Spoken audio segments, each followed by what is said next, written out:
Welcome back to the Daily Drum on WHUR and Sirius XM Channel 141. I'm Harold Fisher. The holiday shopping season is well underway. There's, of course, the traditional Black Friday rush the day after Thanksgiving and Shop Small Saturday for small businesses after that. But tonight, we're discussing supporting Black businesses during this holiday shopping season and beyond, circulating the Black dollar. My guests are Juanita Busy Bee Britton, founder and owner of BZB International Incorporated, Ida Lewis Polite, owner of Ida's Ideas, and Baba Osagefo, founder and owner of Timbuktu Art Colony. Thank you all so much for joining this conversation. I really appreciate you sharing this important time because everybody's busy during this holiday shopping season. Before we get into the conversation, I did want to share a couple of fast facts. Some of these things I'm sure all of you know.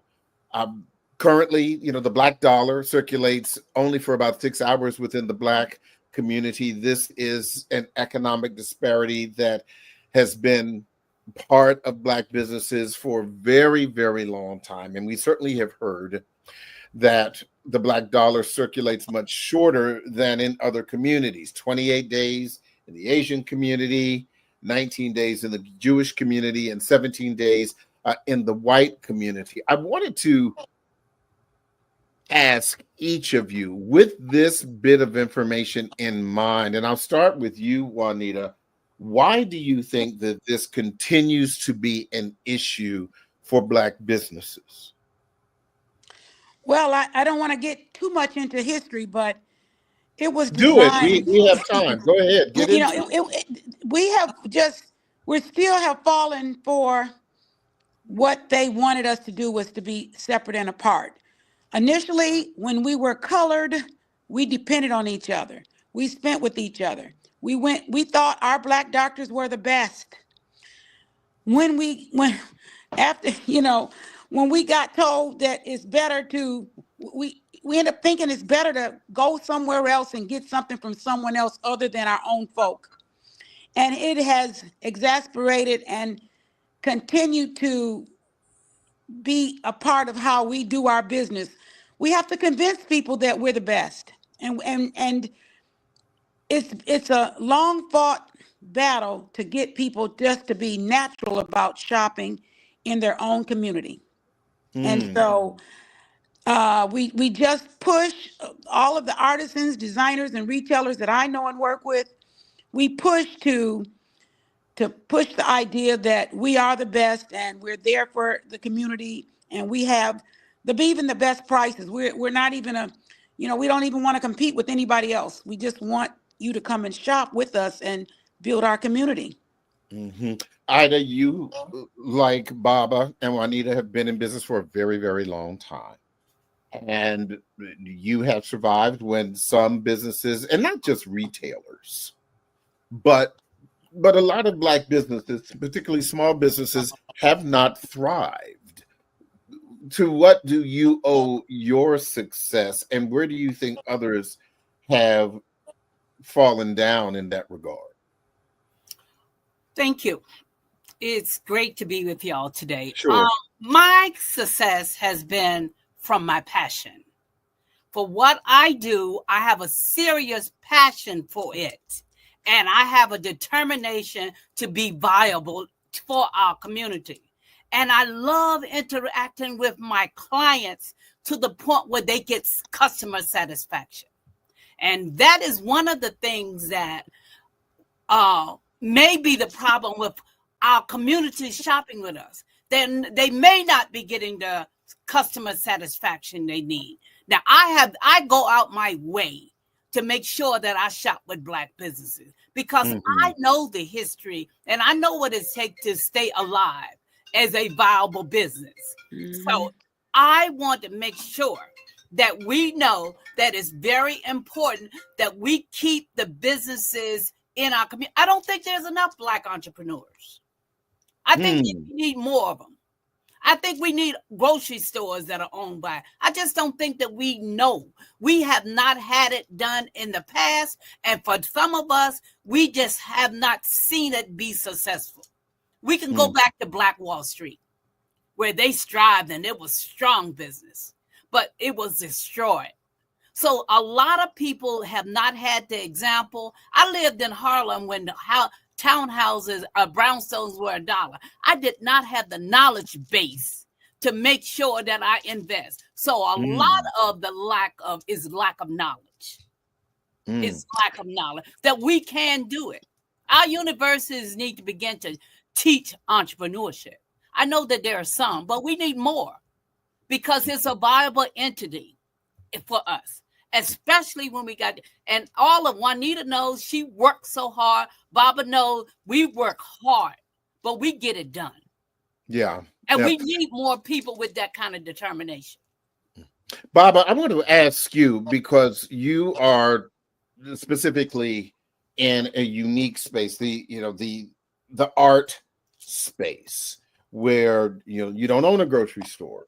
You don't own a clothing store. You are in the art space. You sell what people want, but not necessarily need. But here we are, more than 5 decades of you working in this art space.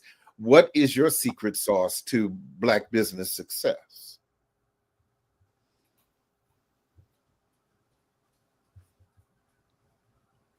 Baba, can you hear me? Put people in a position to feel that what they want is the same thing that they need. Now, when we speak in terms of art, art is a personification of any given culture. That culture then determines the political direction in which we will move. People feel good about themselves if you encourage them to feel good about themselves. I'm a manufacturing jeweler, a silver and goldsmith, a lapidarist. I cut stones. But more than that, I teach the youth to do what it is that I have become successful at doing. So now, in 53 years, I've had 10 different stores. I've traveled the country. I've been outside the country. I lecture in colleges and universities, and I put our people into a position to recognize their history. Art is our history. Now, commerce is a concept that we're yet to really get a real grip on, but we know how to do it. We just have not put it in a position to make other people connect and internalize what it is that we have to offer. Every time you present what it is that you're doing, you should be better at it than you were the time that you presented it before. So our people are very skeptical of us. It's called affirmation through negation. We affirm ourselves by negating others. And in our case, we negate ourselves.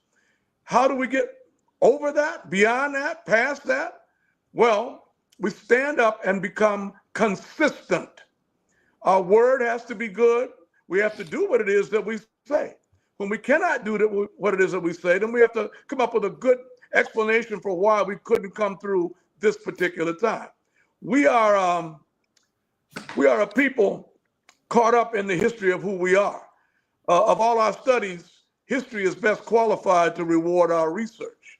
So when Juanita said she didn't want to get into history, Juanita is history. Ida is history. You are history. The history of what it is our people are looking for to better themselves. In our case, we offer a lifetime, unconditional, no-fault warranty on anything that we manufacture and sell. Hard to keep up with that sometimes, because I'm not a money person in the sense that I've made a lot of money with what it is that I'm doing. But over the 53 years I've been in business, I've trained over 1,000 young people at my cost, my wife and my cost, to put them in a position to know how to go into business, how to maintain business, and how to sustain that very concept that everybody's searching for, and that's called success.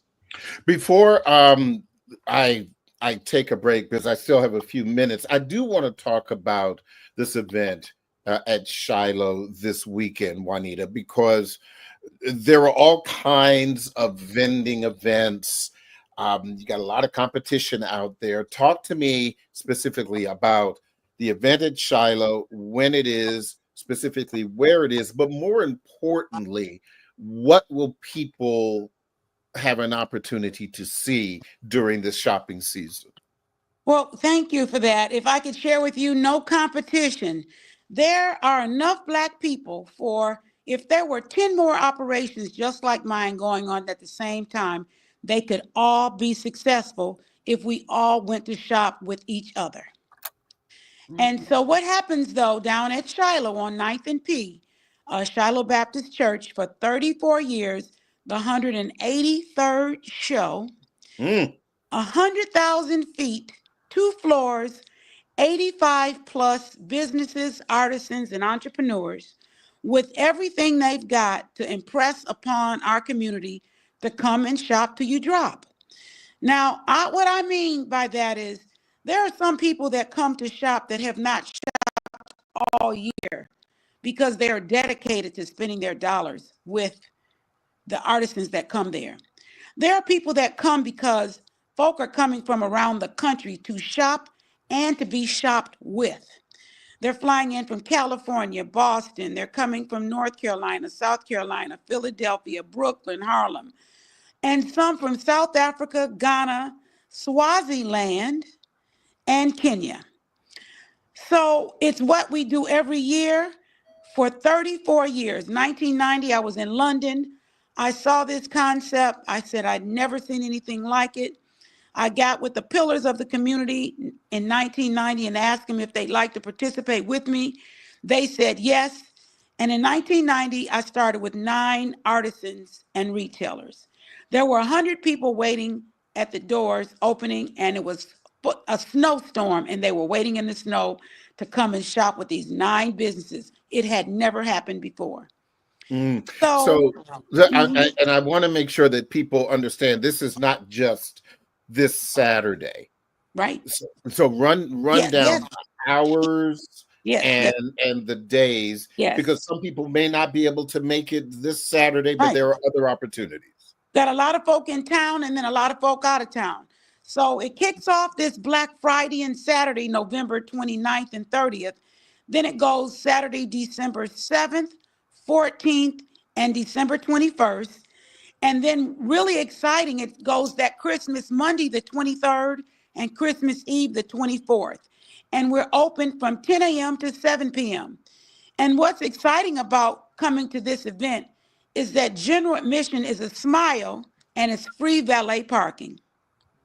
So there's no reason. Look, sometimes, those smiles are expensive.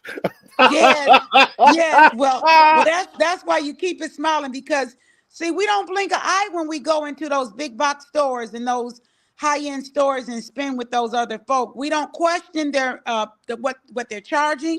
We don't question how's it made. We go in and go on the reputation of Europeans that it's better. So we don't entertain that at this event. People come in smiling and ready to shop to their drop. They're just, it's intensified. You meet a violinist coming through the door. I've got a gentleman named Bliss. I've got a DJ named Dino. We've got food from a vegan chef named Phenomenal. We've got just all kinds of energy. Everything from very high end to very affordable. From European style clothes and classic clothes to African clothes. Baba's jewelry and art is amazing. We, of course, know Ida from all the years that she's dressed all the women from around the country. They stop at Ida's idea to get classed up, or what we call get idolized. So it's ready. And for Ida to come out of her store for 4 weekends, it's a 7-day event, and Ida is there all 7 days waiting to meet new customers. And she wants to draw people to come there because she cares about all the other businesses as well. Hold that point, because I do have to take a break, but real quick, this is at Shiloh Baptist Church. What's the address real quick? It's 1510 9th Street Northwest, right on 9th and P. Down up the street from the convention center. So stand by. We are going to take just a quick break, but don't forget you can hear this and every edition of the Daily Drum Insight segment via podcast on WHUR.com. The original Quiet Storm with Raheem Devon is next on WHUR. I'm Harold Fisher. This conversation continues on Sirius XM, channel 141 and 96.3 HD2 in just a few seconds. Welcome back to the Daily Drum on Sirius XM channel 141. I'm Harold Fisher. We continue our discussion about circulating Black dollars in the Black business community. My guests are Juanita Busy B. Britton, founder and owner of BZB International Incorporated, Ida Lewis Polite, owner of Ida's Ideas, and Baba Osejafo, founder and owner of the Timbuktu Art Colony. I want to go back, Ida, to something that you said before the break, and I think this is really important. You said, I'm kind of paraphrasing now, when you talked about customer service, people sometimes don't know Ida's Ideas by the clothes so much, but they know Ida's Idea because of who you are. There are people who will shop at Ida's Idea because they like Ida, because they love Ida, because they know that there is a certain feeling, a guarantee, like Baba talked about his guarantee. Ida's personality is an unwritten guarantee. And so talk to me about your feeling about customer service, and I'm going to get into a little bit about that as well. Why is that so important to help circulate those Black dollars? Well, what I want to add to that Ida's Idea is not only a clothing store, it is a ministry. When one comes in here, they get this feeling that, some real strong spirits are up in the store. And we really are like that. Each and every one of us that work in the store share that feeling. So we give them a comfort zone. Sometimes I have clients to come by here before they go to work and they say, Ida, I just need you to pray with me this morning.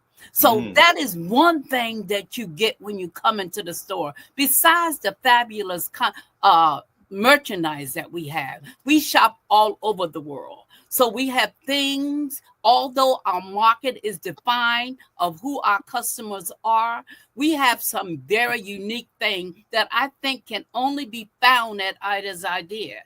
We shop Israel, lots of great things that come out of Israel. And we also say that there's nothing in our store that you can find in a department store.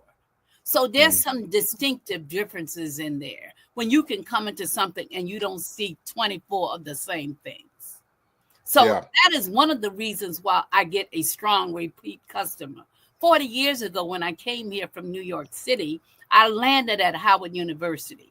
And I just feel like how I'm putting it out there, Howard need to give me an honorary degree because I talk about Howard. I love Howard University, and it all started happening here. One of the professors of Howard was just here, and Dr. Eleanor Traylor from Howard University. You all know her. She was here last night, and it's just the energy that exists in the store and the ability for us to maintain a repeat customer. Baba, you also spoke about not only your guarantee, but also about training young Black entrepreneurs.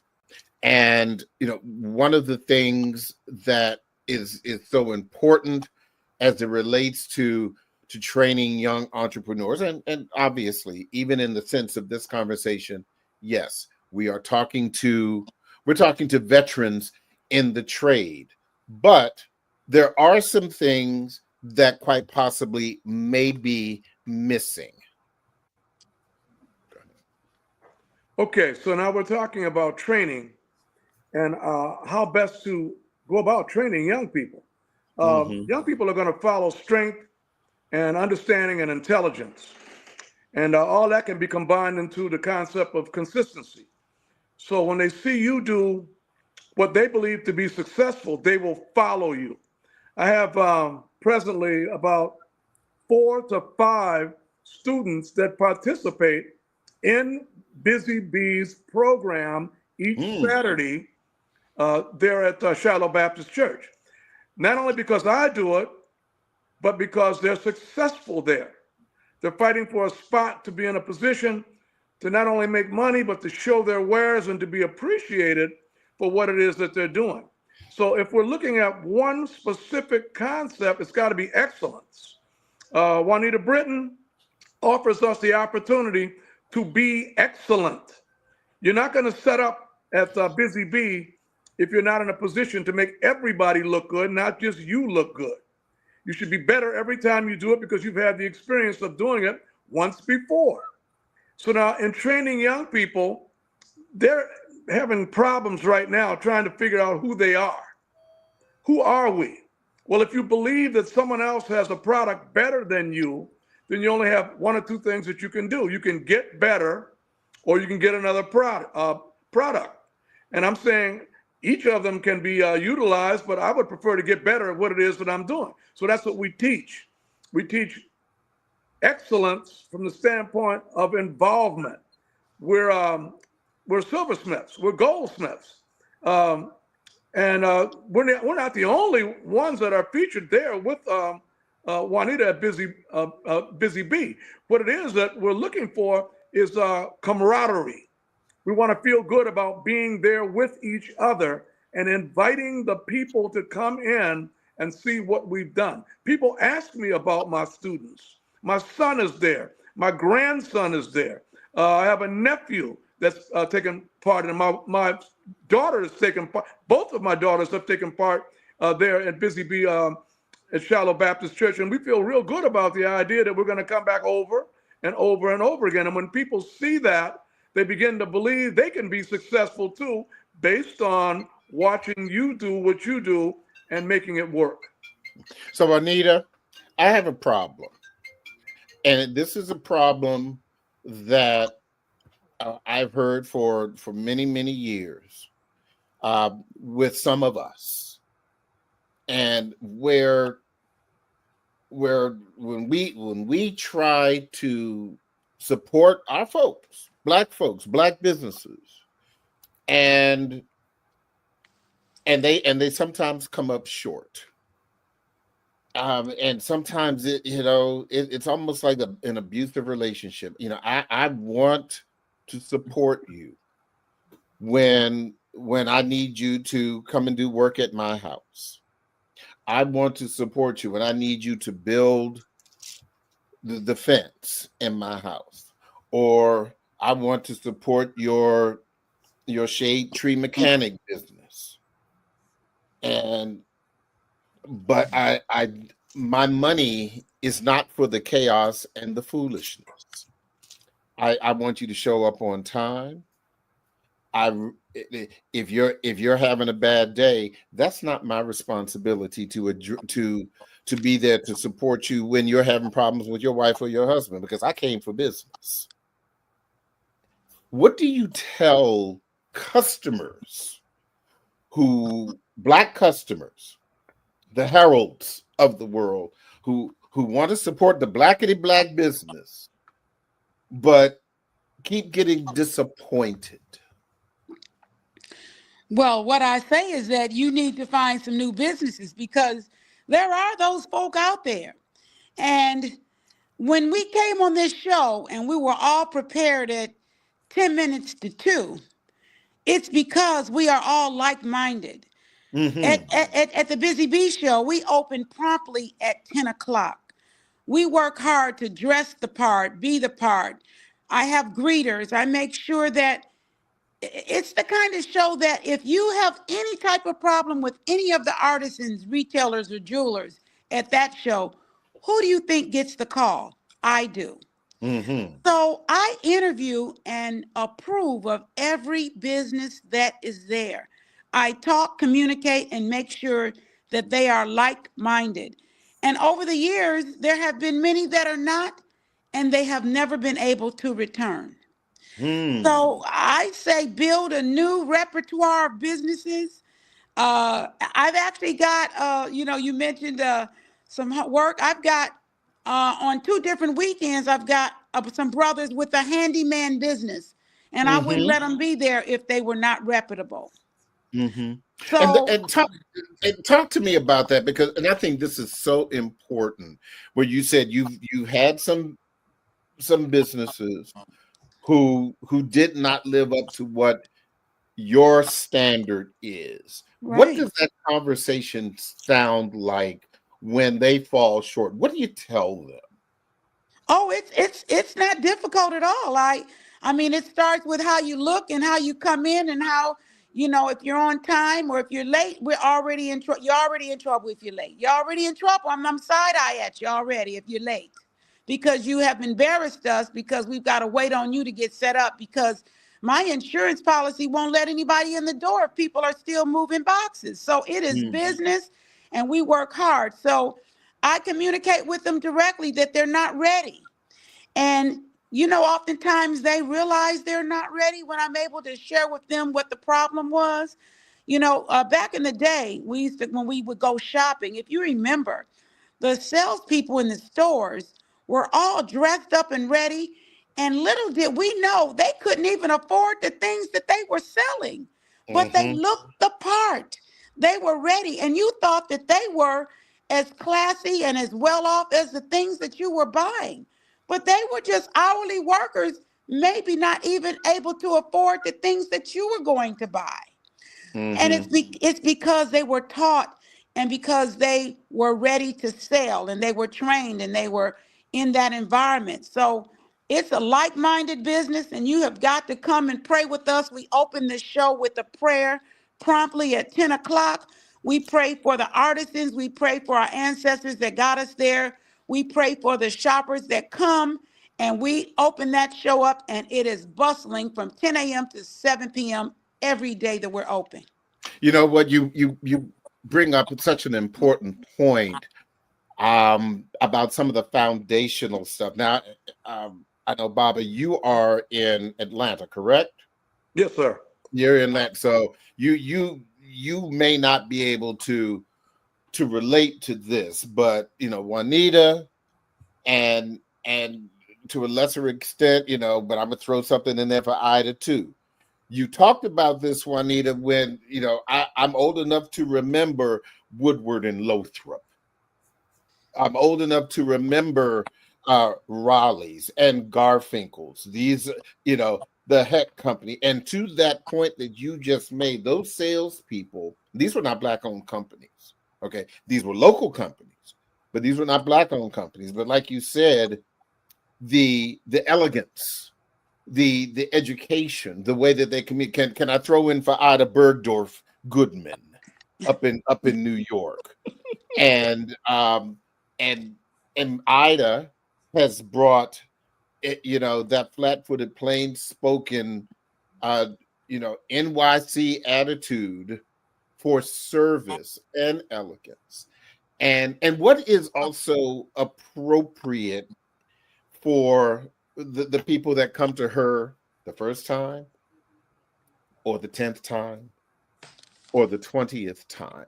And I think that in order for Black dollars to continue to circulate, Ida, you give reasons for that to happen. Yes. Mm-hmm. Ida's idea have a strong repeat customer because of our selectivity and because of the kinds of things that we do for the community. Students from Howard University and Georgetown University that are merchandising and designers, they come into the store and they do their internship here.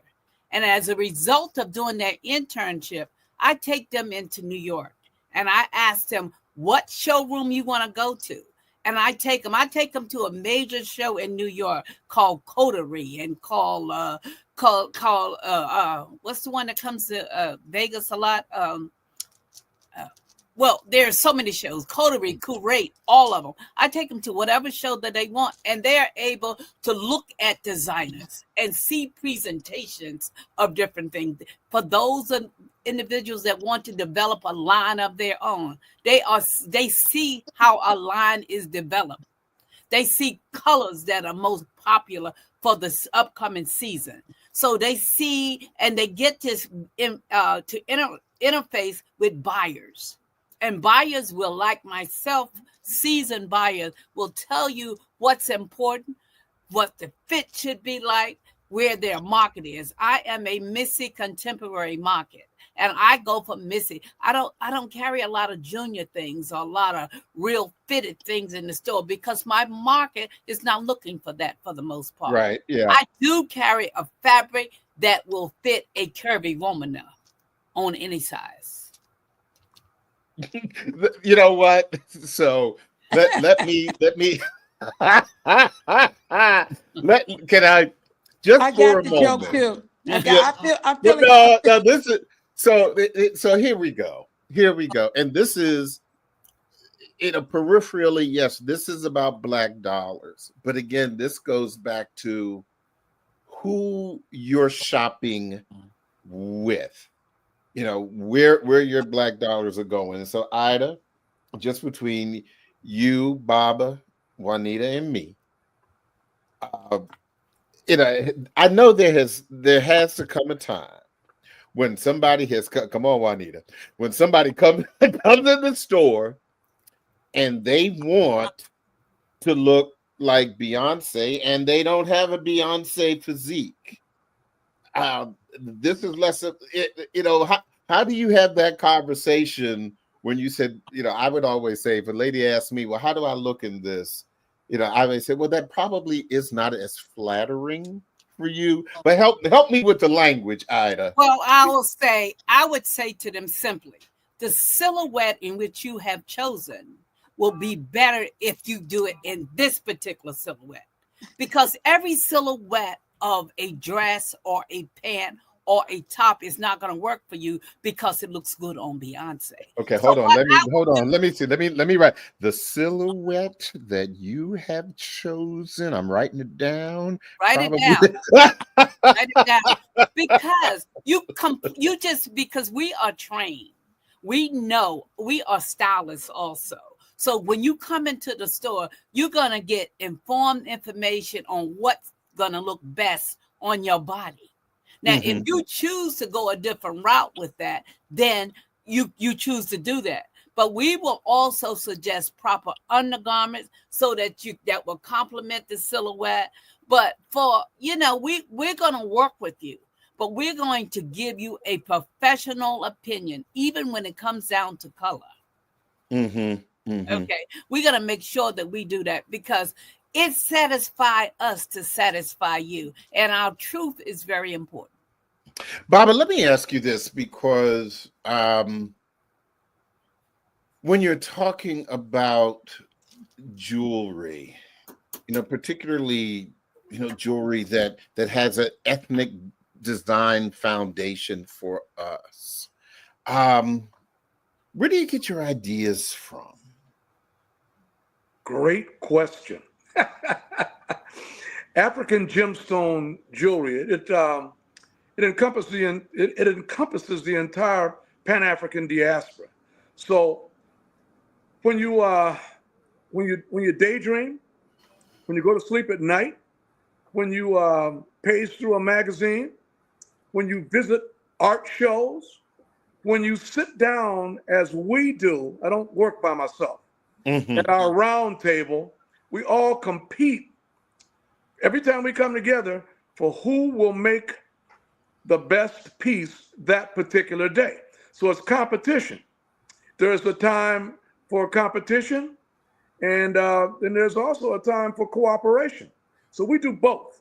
And we're looking at colors. How do the colors match against your particular skin tone color? What is the size of the ring for your hand? And by the way, we do size right on the spot because we make it. There is no middleman, so we're able to kind of put things in a position where it makes people feel, oh, you can wear it like this. Yeah, you can wear it like that. You can wear it any way you'd like to, but try to wear it in a manner that it becomes you and puts you in a position to feel good once you have it on, because that's going to attract those same customers, your friends, back to us, and then you're all going to talk about what we're doing. And, the same thing holds true for the entire collective there at Busy Bee. We're all working together on a high service level. And from dealing from that perspective, everybody feels good. And I've never seen an argument. I've been there 30 plus years with it. Never seen a serious argument between customers and owners. Never. We always get that handled immediately. Me and my crew, we're there to service anything that Juanita needs, along with taking care of what it is that we're doing at our booth. So I feel good about the idea that we're offering something that they're excited about.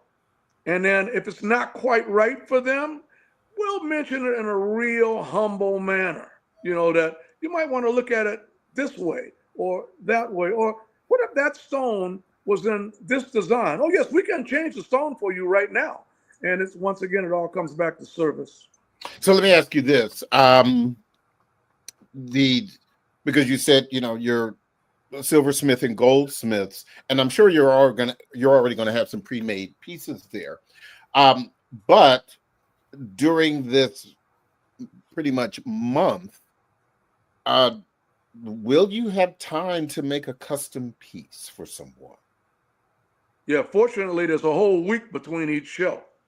So we work very hard to make that happen. Sometimes you fall short and you get up and you make it happen anyway.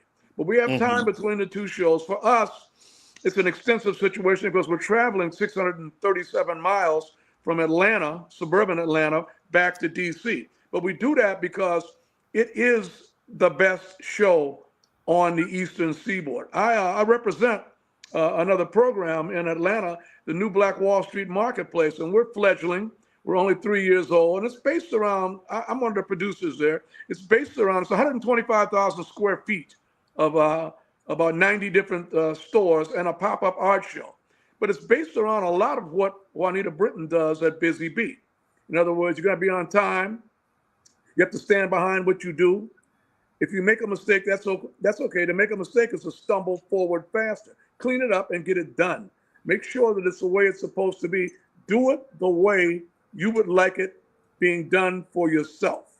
And if people are excited about that, people appreciate that, and they're gonna tell their friends about it. And if you notice, people come back over and over and over to Busy Bee, and they bring their friends, and their friends are excited because it's a wonderful show. It puts everybody in a position to feel good about being Black. You just come out and say just like that right there. We offer all that we sell is original design. Okay. And many things are even one of a kind.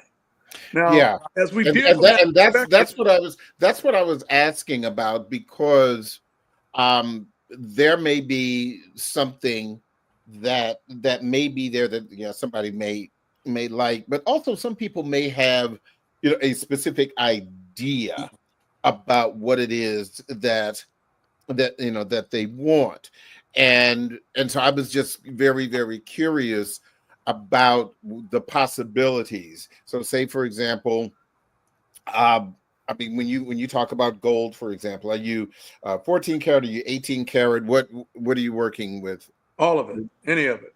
Okay. What about and I know you have some artistic stones, but what about precious or semi-precious? No, we don't do too much of that at the show. Okay.